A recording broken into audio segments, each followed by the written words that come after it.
microfone aqui para ele. Estamos no ar. Agora Olá. então. Tá começando, daqui a pouco começa a entrar gente. Estamos no ar. Estamos no ar. Cara, total problema de tecnologia aqui. Foi testado e não funcionou nada. Engenharia de software de verdade. Hã? Essa é engenharia de software de verdade. É, engenharia de software de verdade. É aquela que não funciona na hora que a gente mais precisa. Olá, pessoal. Parece que agora a gente vai rodar isso aqui mesmo. Ou pelo menos é o que está rolando. O Jones está numa tela ali porque, por mais incrível que pareça, a gente não conseguiu botar ele no mesmo call aqui, na mesma live dentro do Insta. Então vou aparecer assim, só metade da face. O Jones está bem ali naquela tela, que nem está tão clara assim. Eu preciso desligar essa luz aqui para a gente ver se fica um pouco melhor. Fica.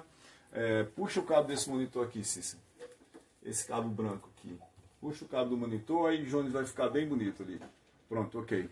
Pronto, o Jones está ali atrás. E a ideia dessa live aqui, bem rápida, era a gente conversar sobre tecnologia, mas não só sobre tecnologia de informação, e o que tecnologia pode fazer em crises como essa que a gente está enfrentando agora, seja uma crise pandêmica, como é que é o caso dessa daqui, mas Jones também está diretamente associado ao IRRD, que é um instituto que cuida do preparo social, da infraestrutura social para tratar desastres, para tratar catástrofes. Então a gente está mais ou menos agora aqui numa catástrofe. Então, Jones, a primeira coisa que eu queria, na realidade, ter os comentários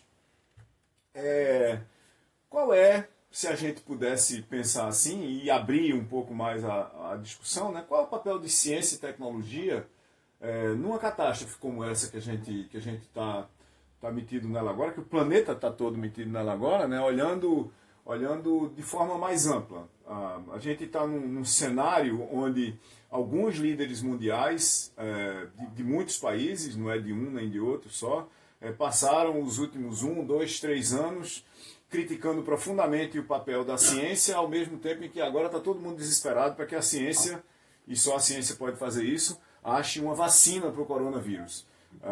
E isso é uma coisa que talvez a gente devesse se surpreender, mas no fundo não pode nem se surpreender, porque se alguém vai achar uma solução médica para esse problema, uma solução biológica, são os cientistas, né? Então qual que é o papel de ciência e tecnologia numa crise dessas? Belíssima pergunta, Silvio. Obrigado. É um prazer estar aqui com todo mundo aí. A ciência, pela primeira vez na história de uma pandemia dessas de grande porte, a gente está diante do desconhecido completo. O desconhecido de comportamento do agente infeccioso, do agente contaminante. A gente está desconhecido das práticas de tratar ele. A gente está diante do desconhecido de quase todas as práticas. E a ciência é quando você anda no desconhecido. E a gente não preparou o mundo para andar no desconhecido. As escolas todas andam, as escolas de curso superior andam no conhecido. Então, como é que a tecnologia ajuda? A tecnologia ajuda para a gente estar no conhecido. Isso aqui está Zé Luiz, Dani, aqui no comitê de crise, do LICA. E aí, vai estar se cuidando, tá? Né? Estamos, desde sempre. Boa. E a gente está ao vivo lá na ponte. E o comitê de crise está aqui porque Zé Luiz é médico, já andou muito tempo em desconhecido, tu, Silvio, já andou em desconhecido. E quando a gente anda no desconhecido, a gente aprende construindo, fazendo. E o aprender fazendo do César vale muito nessas horas, mas você precisa ter a base de onde partir. O que está acontecendo é que a gente tem a síndrome que basta que as máquinas de Turing, que as nossas máquinas que a gente constrói, elas conseguem andar no desconhecido sozinhas. Aí a coisa complicou, porque as pessoas querem colocar sistemas no ar e tentar inferir curvas e comportamentos para essa situação que nunca foi visto. Então não Você diz assim, qual é a inferência de comportamento? Não dá, a gente tem que transcender o modo. Essa para mim é que é isso. Tecnologia ajuda quando a gente descobre o caminho. Aí sim, a gente entra com a marca tecnológica que dá escala. Mas até o caminho, a gente precisa andar um pouco no desconhecido. E não dá para ir para a escala sem andar no desconhecido. E não dá para botar a população em risco total por causa da situação desconhecida. Está aí a Itália para mostrar o exemplo. Está aí a Espanha para mostrar o exemplo. Que foram andar no desconhecido com tecnologia sem testar. Pois é, eu estava vendo aqui, Jones, a manchete do dia na Itália são 475 mortos num único dia. Isso é uma coisa de proporções inimagináveis, né? A gente tem que lembrar que a Itália é um país mais ou menos de 1/4 da população do Brasil. Mantida a escala, a gente poderia, na sua opinião, chegar numa situação onde a gente teria o potencial de ter. Quer dizer, são várias perguntas uma em cima da outra, com vários condicionantes, para a gente não ficar alarmando as pessoas. Na tua opinião, que estás no comitê de crise dessa coisa aqui em Pernambuco, você, Zé Luiz, o pessoal do LICA, do IRRD, da UFPE, da UPE, da UFRPE e das outras escolas superiores, dos centros de pesquisa, estão envolvidos com o tratamento dessa crise aqui em Pernambuco. Você acha que é contemplável a gente chegar eventualmente num estágio onde tenha 2.000 mortos num único dia no Brasil, olhando para o caso da Itália? Para ser bem sincero, Silvio, sim e pior. Porque se a gente continuar no nível de velocidade que a gente está tentando resolver as fases. Uma epidemia desse tamanho, ela tem entre 5 e 6 fases. Essa aqui eu classificaria ela como uma epidemia de 5 fases. A primeira fase é quando eu não tenho infectado. Para a gente aqui no LICA, essa fase começou em janeiro. Aí entrou a fase de contaminação, que para a gente foi final de janeiro, contaminação brasileira. Final de janeiro, entrou no carnaval, espalhamento, etc. A gente começa a ter agora as observações dos infectados sintomáticos, ou seja, os que apresentam sintoma e vão fazer o diagnóstico em algum canto, então a gente começa a ter diagnóstico. A gente está entrando agora na terceira fase, que é os casos extremos de gravidade. Esses casos extremos de gravidade aparecem nos hospitais, e as pessoas diagnosticam isso de outra maneira. E a gente, infelizmente, está indo para a fase 4, que é internar esse povo. A gente já tem vários internados, né? Muitos não com o sintoma ainda definido e não com diagnóstico preciso, mas vários com um quadro clínico já bem, do ponto de vista epidemiológico, bem sensível. A fase 4 significa escolher quem vai ficar na UTI. Os hospitais e o pessoal que gere isso já tem emitido notas em vários hospitais nossos aqui em Pernambuco, por exemplo, e obviamente no Brasil, do tipo, as UTIs do dia a partir de hoje não serão usadas para cirurgia. Sim. Quando eu faço isso, e o cidadão que estava ali para fazer a cirurgia? Uhum. E o problema é que as outras doenças continuam todas em paralelo. E na nossa hipótese, a gente tem uma experiência, eu, Anísio, uma experiência de vivência na EpiTrack em epidemias desse tamanho, de escala mundial. Aqui o LICA também tem. O que a gente tem observado é que não é uma frase que eu adorei, que eu vi hoje de João Bosco. Vou até repetir, vou dar os créditos a ele. Não é hora, é curva, como é? Isso, curva de aprendizado, zero. Não dá, o aprendizado para resolver a crise é zero. Não dá para aprender para resolver a crise. Tem que pegar pessoas que resolvem a crise, resolver. E aí vem um time gigante atrás aprendendo com isso, para que a próxima a gente não repita. Ou seja, você tá dizendo que a gente deveria, na prática, tá atacando o problema de uma maneira urgente, dramática e com as ferramentas que a gente tem da crise anterior. Porque, como a gente não sabe que crise é essa, a gente tem que pegar o melhor que a gente aprendeu no passado e usar nessa. Mas o que foi que a gente aprendeu no passado? E aí vamos centrar a conversa da gente do ponto de vista de tecnologia, né? O que foi que a gente aprendeu no passado? Esse é um problema para a gente ver. Por exemplo, globalmente, por que uma epidemia de Covid-19 e que vira uma pandemia global, por que ela é estruturalmente diferente de uma epidemia de ebola, que sempre foi muito mais grave, mata proporcionalmente muito mais infectados, mas é sempre uma coisa local? Por que Covid-19 é totalmente diferente de ebola? Essa é perfeita pergunta, Silvia. A classe corona é uma classe que se espalha, por isso que se espalha feito uma gripe. Então a resposta para isso é porque a gripe é mundial.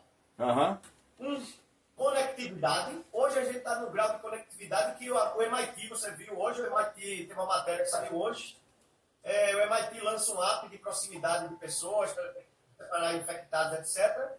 Um grau de conectividade que o MIT não tem nesse app. Então hoje a gente está desse jeito. O quanto a gente tem esse nível de conectividade? Perdemos SARS, HN, tudo se contamina e se prolifera nessa velocidade. Certo. Então, qual é o outro agravante? É que a sintomatologia desse gripe faz a gente, ou fazia, por isso o mundo ficou perplexo, faz a gente pensar que é só uma gripe. E aí, quando você percebe o nível de gravidade dela, não é que você tem que deitar e descansar. É que você precisa de um hospital. Certo. Tá bom. Em países Entendi.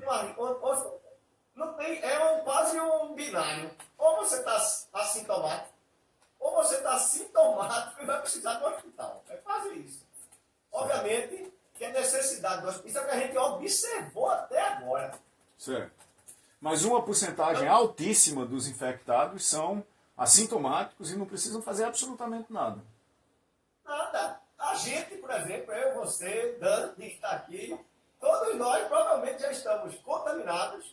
Você com a carga viral muito mais baixa que eu, que estou aqui nesse centro. Você é muito mais sábio que eu, está aí no seu isolamento social, com a carga viral mais baixa. O que acontece é que a gente, como está sadio, está transmitindo, mas a nossa carga de resposta a isso está sobrevivendo bem. O que acontece quando a gente desequilibra? É a mesma pergunta, por que a gente pegou a gripe? Porque a gente se desequilibrou. E aí o que acontece com esse vírus? A gravidade da resposta que é alta. E isso que as pessoas não se antenaram. A gente tem um pesquisador aqui, que é Sérgio Crovella, você conhece muito bem o tamanho de Sérgio Crovella.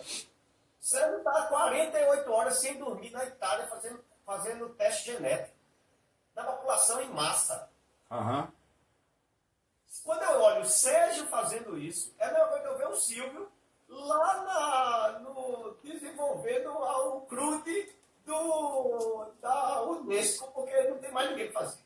Certo. Agora veja, quando a gente fala de desenvolver coisas, aí vem uma pergunta que me fizeram dezenas de vezes nos últimos dias, né? As pessoas chegam e dizem, mas por que a gente não desenvolve um aplicativo para fazer rastreamento disso? Por que a gente não faz uma coisa que vai possibilitar tal tipo de coisa? Por que a gente não acelera o desenvolvimento de vacina? Por que a gente não aumenta a velocidade do sequenciamento genético para identificar quem é que foi contaminado e por que strain, né, por que vertente particular do vírus e até se ele já está mutando ou coisa parecida com isso no ambiente aberto de contaminação? A minha resposta, Jonas, tem sido o seguinte: isso a gente aprende nessa epidemia para a próxima epidemia. Porque as ferramentas, e aí tem o papel de tecnologia da coisa, as ferramentas que a gente deveria estar usando nessa epidemia eram as ferramentas da última epidemia. Nós temos tido, nos últimos 20 anos, nas últimas 2 décadas, né, se a gente contar, a gente teve SARS, a gente teve MERS, a gente teve H5N1 e toda a série H5 que teve aí, agora a gente tem Covid-19. E se a gente fizesse uma conta de padaria, né, com essas 4 grandes, né, SARS, MERS, H5N1 e H5NX, e mais agora Covid-19, a gente tem um incidente desse a cada 5 anos. Você acha que a gente deveria se preparar estruturalmente para ter um incidente global do tamanho de uma pandemia dessa a cada 5, 10 anos? E como? Pois é, bem, boa, Silvio. Quando a gente estruturou a AppTrack, eu e o Onício, é porque isso era uma demanda de mundo. e a gente estruturou se preparando para isso. Hoje eu estou na Suíça, respondendo a um dos cantões e numa resposta de emergência de lá. A África está ouvindo a gente. A África está andando ao Malawi, que é onde a gente andou com eles. Então, no desespero, porque está começando a cercar o Malawi. Eu fiz agora, é a hora de entrar o monitoramento. Aprender com o passado, a gente aprendeu, a gente tratou essas doenças, e vai ter um histórico aqui que é inegável, mas e o que as pessoas não têm a urgência é, a gente vai viver isso com frequência. Os seus 10 anos aí, eu reduziria aí para uns 3. Com essas mudanças climáticas todas que estamos tendo, vão aparecer mais Covid-19. Que são adaptações de sobrevivência. Não nos iludamos, a gente tem na Terra aí, sei lá, um ser humano, o Homo sapiens aí, sei lá, vamos dar um chute bem grosseiro, uns 50 mil anos de idade, certo? Bom, no formato atual, né? Vamos dizer, se a gente abrir um pouco mais, a gente tem uns, sei lá, alguns milhões de anos, né? Saindo bem básico. Agora vamos para uma bactéria. Bom, eles estão aí há bilhões de anos, né? A gente está falando de um vírus, um pouquinho menos aí, né? Porque ele precisa ser mais estruturado. A gente está falando aí de um ser que já sabe viver com ou sem a gente. Exatamente. Agora explica o seguinte pra gente. Explica o seguinte pra gente. Se a situação é essa, né? Se a situação é da gente chegar num estado de preparo social, nós estamos falando de um preparo da sociedade como um todo. Não é uma ação pura de governo. A gente tende a terceirizar a nossa sobrevivência para algum ser ou algum organismo que tome conta da gente, né? Um médico estava me falando um dia desse, um clínico muito famoso brasileiro, estava me dizendo que, incrivelmente, as pessoas fazem um plano de saúde e terceirizam a sua saúde para o plano de saúde. Ele acha o seguinte, bom, agora que eu tenho um plano de saúde, eu posso fazer o que eu quiser, porque depois o plano de saúde vai me curar, né? E isso está, obviamente, completamente errado. A gente transpondo isso para a situação que a gente está aqui, quer dizer, qual é o preparo social que a gente tem que fazer? Como é que você vê isso do IRRD? Primeiro explica para a gente o que é o IRRD é, por que é preciso ter um aqui, da onde que veio a ideia do IRRD, eu e você já conversamos sobre isso, com as origens vindo lá da Inglaterra, do teu estágio lá. Por que a gente precisa de um instituto específico para cuidar de ameaças e desastres, sejam elas ambientais, epidêmicas, climáticas e assim por diante? E qual é o preparo social para isso? E principalmente, qual é o conjunto de tecnologias que a gente tinha que usar para isso, né? Como a gente não estava preparado, por exemplo, como o Brasil não tem, até hoje, um sistema de rastreamento de dengue que seja, que é uma coisa que está com a gente aqui há 20 anos, né? O Ministério da Saúde fez um aplicativo que eu considero até bom o aplicativo, a qualidade do aplicativo. A gente até conversou sobre isso. Está lá, está no coronavírus. Mas assim que as pessoas começaram a usar, ele obviamente entrou em colapso, né? Porque ele não foi testado para 1 milhão de pessoas, ou para 10, ou para 100 milhões de pessoas.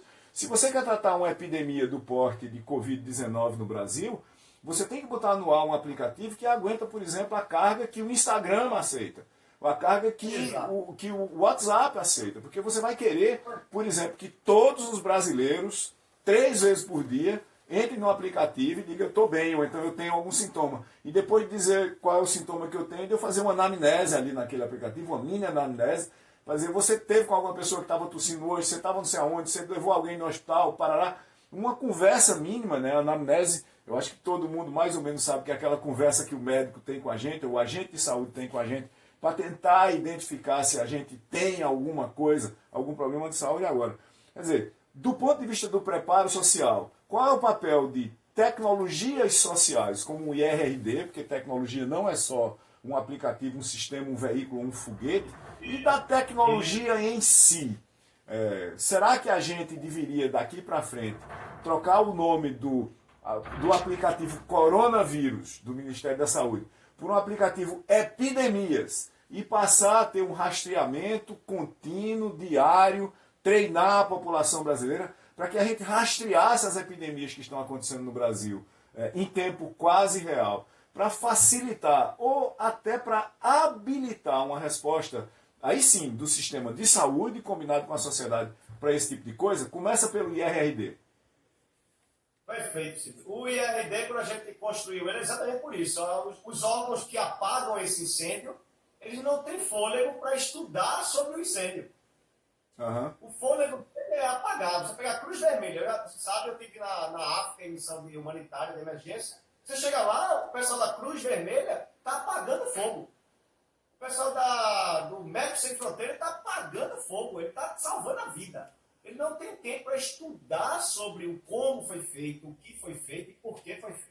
Depois entram as universidades e poucos se interessam por essa área. Os institutos de redução de risco e desastre se espalharam no mundo. O Brasil tem uma Instituto de Redução de Risco e Desastre, eu não disse no começo, mas é exatamente IRRD. Instituto para Redução de Riscos e Desastres de qualquer tipo. Exatamente. Desenhado por a gente, obviamente você está lá no COR, o Onício está lá no COR, o pessoal da UCL está no COR, o pessoal da JICA está no COR, que é a Organização Mundial do Japão, que enfrenta isso, os japoneses sabem enfrentar isso. Então esse instituto é um instituto nesse tom, de fazer isso que a gente ia fazendo. Eu e Zé, a gente começou a fazer esse estudo aqui do Covid, quando a gente percebeu que ele ia chegar aqui, lá em janeiro. E o que é isso diante da sociedade para responder isso? Então, um instituto desse funciona, por exemplo, o coronel, eu posso falar aqui abertamente, claro, o coronel da Defesa Civil, capitania da Defesa Civil, é um membro nato desse instituto. Ele sabe como responder de montar um hospital de campanha. Uhum. Então, a gente precisa preparar a sociedade para ter kits em casa, por exemplo. Aí não tem isso aqui. Kits em casa de como é que eu sobrevivo à Covid por 3 semanas em quarentena. A gente isso tem escrito, dá para escrever isso depois desse cenário. O app que você falou aí do epidemia, porque a gente fala em epidemia, esse app aí ele só fez mudar de nome, a gente fez ele. Uma hora ele se chamou Saúde na Copa, outra hora ele se chamou Guardiões da Saúde, que era um nome genérico, para tentar observar a população e gerar todos esses relatórios e previsibilidades. Ele se chamou, já se chamou de FluNIU nos Estados Unidos, se chama até hoje. Então, ou seja, essa tecnologia está dominada, publicada em papers por a gente. O próprio Anderson do Ministério da Saúde, quando ele colocou o app no ar, foi a primeira medida, porque ele é coautor nosso desse trabalho. Ele estava com a gente na Copa, estava nas Olimpíadas, a gente ganhou no mundo o melhor sistema de vigilância epidemiológica do mundo e do bairro fora dos governos. Então, por que ele não está no ar? Por que ele não botaram o nome dele de epidemia e a gente começa a tratar ele e cria lá? Pois é, essa é a nossa grande questão. Socialmente, a população tem uma função sofisticada nesse instituto, que é a escala. Uhum. A gente topei com você, estou aqui no meio da agonia da resposta. Ontem a gente saiu daqui 11 horas da noite. Eu estou aqui com você porque eu entendo que isso aqui é um papel fundamental. A gente está na escala. Estudem, leiam, quem está me assistindo aí, leiam muito sobre a epidemia. Outro dia tinha uma pergunta aqui num grupo, o cidadão disse assim: quem entende de Covid-19? Meus colegas aqui, para me ajudar, meus colegas aqui do LICA, eu considero muito especial, Dani aqui está até para mim, o geneticista de primeiríssima mão, fez assim: Johnny, ninguém entende de Covid-19. Esse menino não sabe nem o que ele está perguntando. Mas está cheio, mas veja, a outra coisa assim, mas está cheio de especialistas, né? A coisa que a gente mais tem, especialmente aqui no Brasil, é que, ou especialmente aqui no Brasil, nos grupos e nas redes sociais, é que junto com qualquer epidemia e com qualquer problema maior que a sociedade tem, seja a Bolsa de Valores, seja problema político e agora uma epidemia da gravidade e da complexidade dessa, é que junto vem um vírus de Dunning-Kruger, né? Uma epidemia daquele de quanto menos o cara sabe sobre alguma coisa, mais ele acha que é especialista naquilo, que afeta, por exemplo, o Donald Trump. Né? O Donald Trump é claramente um ser que quanto menos ele sabe sobre alguma coisa, mais ele se acha especialista. Para quem não sabe, a síndrome de Dunning-Kruger diz justamente isso. Né? Quando você não faz a menor noção da complexidade de um assunto, você tende a falar daquele assunto como se você tivesse um doutorado nele. Quando você tem um doutorado naquele assunto, você fica todo cheio de mas. não, isso é assim, mas talvez há uma outra faceta aqui por causa disso, e assim por diante. E essa síndrome de Dunning-Kruger é uma das razões pelas quais a ciência e os cientistas andaram levando tanto pau nas redes sociais e de certos membros de partidos políticos, governos e facções muito pouco iluminadas do ponto de vista educacional no mundo inteiro recentemente, porque as pessoas acham que deveria ter uma verdade científica. A verdade científica ela é contextualizada e ela é o tempo todo cheia de mais. Quanto mais a gente entende de alguma coisa, menos a gente tem certeza sobre as coisas das quais a gente originalmente tinha certeza. Ciência é uma parada que tem a ver com dúvida, né? É um negócio que tem a ver com dúvida intrinsecamente. Então tem uma coisa que, só para completar, Júnior, só para completar, e eu ia pedir a tua opinião disso, a gente tem uma infodemia, uma epidemia de desinformação e malinformação, e que a gente pode chamar assim, do ponto de vista mais simples, de fake news, que acompanha essa epidemia, essa pandemia de Covid-19 que a gente está vendo agora, facilitada por tecnologia. Quer dizer, tecnologia como grupos no WhatsApp, como redes sociais, que tanto estão ajudando o processo de isolamento social, porque permite que uma parcela significativa dos trabalhadores, e quase todos os trabalhadores de conhecimento, possam trabalhar de forma distribuída e articulada por seus processos tecnológicos, inclusive, permite que ao mesmo tempo se espalhe desinformação numa quantidade absurda e numa velocidade gigantesca. O que você recomenda para as pessoas que estão debaixo desse tiroteio informacional tão grande? Pois é, boa observação. A primeira é ler. A gente, numa situação dessa de crise, a gente normalmente, isso é um protocolo da Organização Mundial de Saúde, você instaura o chamado comitê de crise e cria a chamada autoridade sanitária. Tá. O grande problema da autoridade sanitária é que a gente é a escala, que é essa autoridade que deveria dar essa informação, canalizar e certo ao indivíduo. Como a gente não aprendeu com isso, certo, a gente está andando agora no aprendizado. Então você vê coisas que você fala, o boletim epidemiológico vai sair daqui a uma semana. Daqui a uma semana morreu 10 mil pessoas. Então essa é a vivência. O que eu observo nesse cenário todo é que igual a gente é técnico de futebol, igual a gente é político, e é igual a gente quer ser cientista de Covid. E quer dizer como é que o vírus foi. Eu nunca fiz um experimento e tem gente falando sobre ele aí. Me encontra na rua, Johnny, você já viu que o Covid é transmitido em 8 horas na madeira? Eu falei assim, cara, tu testasse isso, velho? Eu falei, não, como é que tu sabe? Não, alguém me disse, entende? É como se fosse... É como se fosse uma informação sobre a escalação do time do Ibis, né? E pronto, exatamente. Aí, alinhado a isso, como as curvas epidemiológicas mudaram para esse vírus, daí essa agressividade de 220 mil casos total, que a gente está chegando nisso, quase ele vai bater, deixa eu ver se já bateu, vou até checar aqui se ele bateu os 9 mil mortes mundiais. Isso é um dado passado, a gente está olhando para o passado aqui. Qual é o problema do Brasil? A gente está olhando para horas do passado, dias, a gente está olhando, todos os dados que a gente está olhando para 2, 3 dias do passado.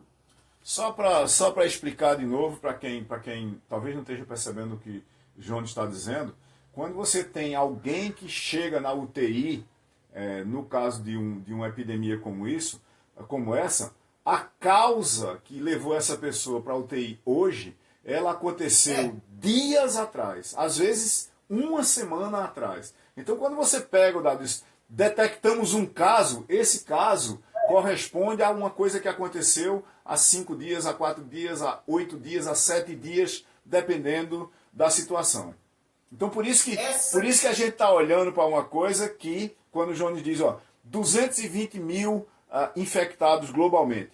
Esse número aí representa o status quo do número de pessoas infectadas há 7 dias, há 8 dias aproximadamente. Pois é. E outra é que a gente, o exame nosso, o exame clínico, precisa de tempo para reação. Então tem um tempo aí, 32 horas, 72 horas, 48 horas, etc. No nosso estado, isso é 72 horas. Então a gente está olhando para 72 horas atrás, os números de Pernambuco. Aí você diz assim, o nosso gestor é incompetente. Não, dá os 72 horas atrás na tua mão e tenta decidir para onde é que tu vai com isso. Exatamente. Essa, a outra, assim, que é muito importante aqui para o nosso público da Science School, falando já em computação propriamente dita, é o nosso Turing, o nosso grande Alan Turing. O que Alan Turing fez?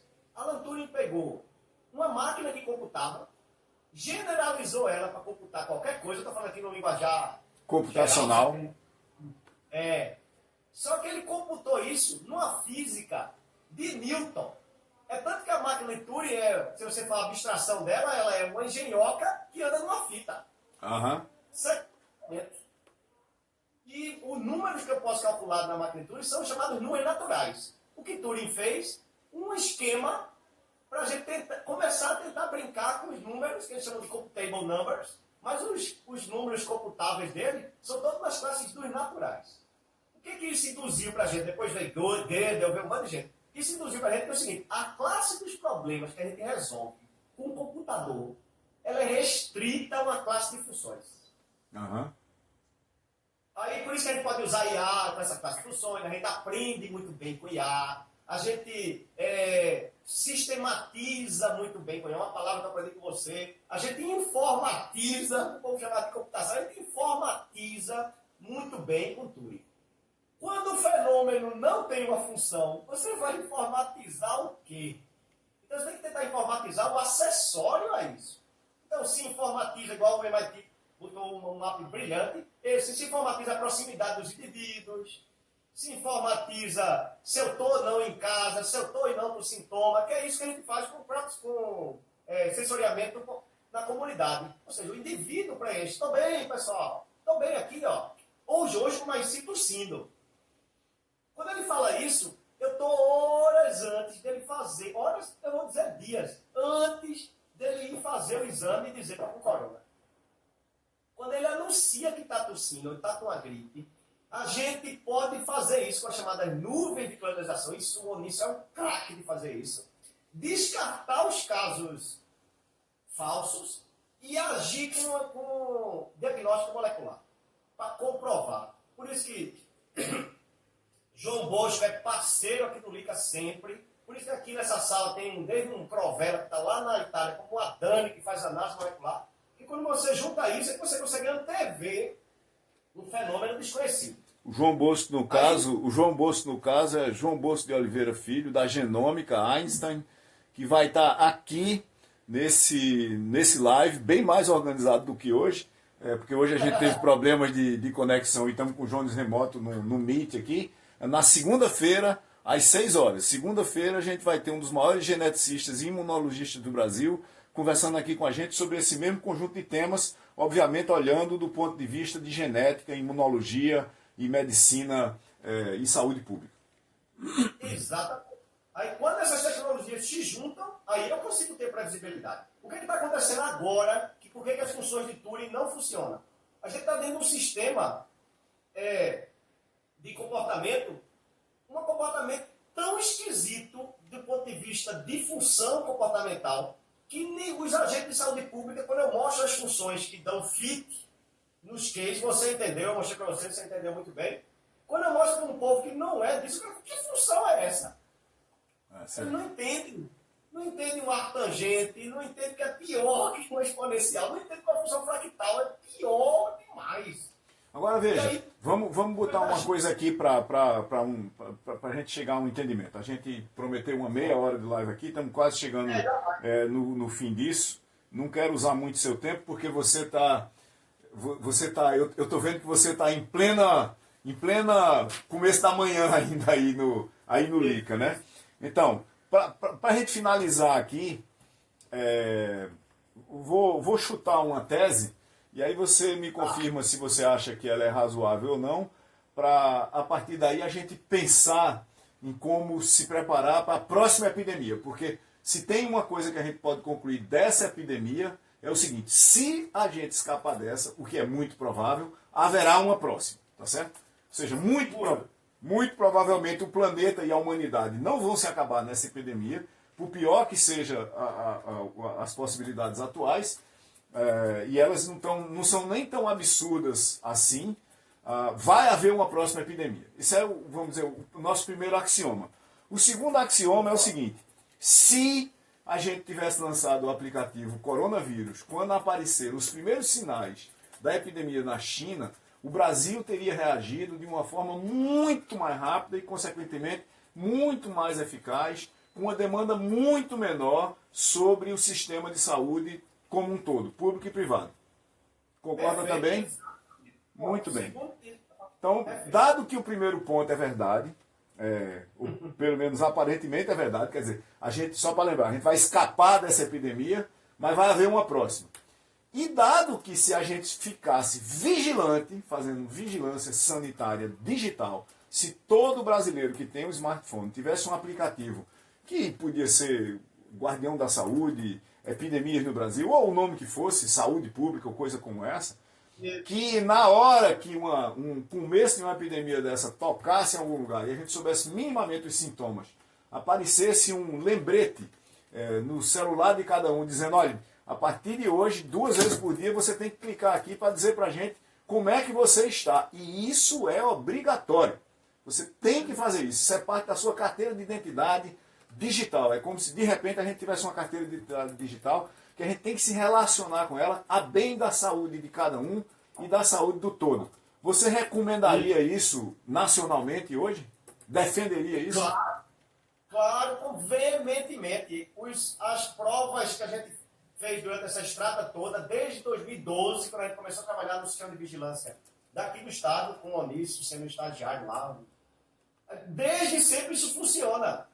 Desde sempre, porque é o velho caso da medicina personalizada em casa. Certo. E aí imagina que conforto você teria todo dia, um médico liga para você: e aí, Silvio, tá bem hoje? Pronto, exatamente. Conforto cognitivo sofisticado. Qual é o problema dos apps que lançaram? E, por exemplo, do nosso SUS, agora que eu concordo com você, tem a estrutura lá, falta a resposta. Exato. Não tem escala de resposta. Então, eu tenho que responder o indivíduo com ação. Tá bom, eu estou infectado, estou no risco, eu faço o quê? Exatamente. Vai para U, você sai contaminando o resto do universo. Exatamente. Aí entra a segunda parte da nossa história. Quer dizer, é muito mais complicado do ponto de vista de tecnologia, e mesmo de tecnologia de informação, do que pura e simplesmente ter um aplicativo que eu digo se eu estou bem ou se eu tenho algum sintoma e qual é o sintoma. A resposta tem que ser sistêmica. Não é? A resposta tem que ser sistêmica. E vale a pena lembrar, porque muita gente tem dito isso, vale a pena lembrar que a gente tem no momento, em vários estados brasileiros, um pico de epidemia de dengue e ninguém tem nenhuma informação coerente sobre isso. Quer dizer, Está aqui vibrando o seu comentário. Dani está aqui vibrando. Dani está vibrando ali. Por quê? Porque a gente está tratando uma faceta extremamente agressiva de uma nova pandemia que acabou de aparecer, que a gente não sabe nem como é que o vírus funciona na vasta maioria dos casos, uma coisa de uma agressividade imensa. Mas, ao mesmo tempo, quando a gente fizer as contas no fim do ano, muito provavelmente terão morrido mais pessoas de dengue do que de Covid-19. Seguramente. Qual é o grande problema do Covid-19? A agressividade do caso dos sintomas e que segura o cidadão em casa e estoura, e satura, e colapsa, vou dar o nome, colapsa o sistema de atendimento. É só Exatamente. isso. Se ele não colocasse isso, seria realmente mais uma gripe. Exatamente. Jones, grande prazer. Boa sorte para todos nós no trabalho aí. Obrigado a todos que ficaram com a gente aqui esse tempo todo. E segunda-feira, 6 da noite, João Bosco de Oliveira Filho, da Genômica Einstein, vai estar aqui conosco para explicar que bicho é esse, por que é que ele pegou tão forte, que trabalho todo a gente está tendo para fazer agora, e tanto no mesmo espírito da conversa com o Jones, como é que a gente devia se preparar para o próximo. O Brasil, aparentemente, está sempre atrasado, porque a gente acha que certas coisas não vão acontecer conosco. Tudo bem que Deus é brasileiro, mas se a gente fizesse a nossa parte, a gente ajudava muito ele. Abraço a todos e a todas, e até segunda, 6 da noite. Tchau, Silvio. Valeu.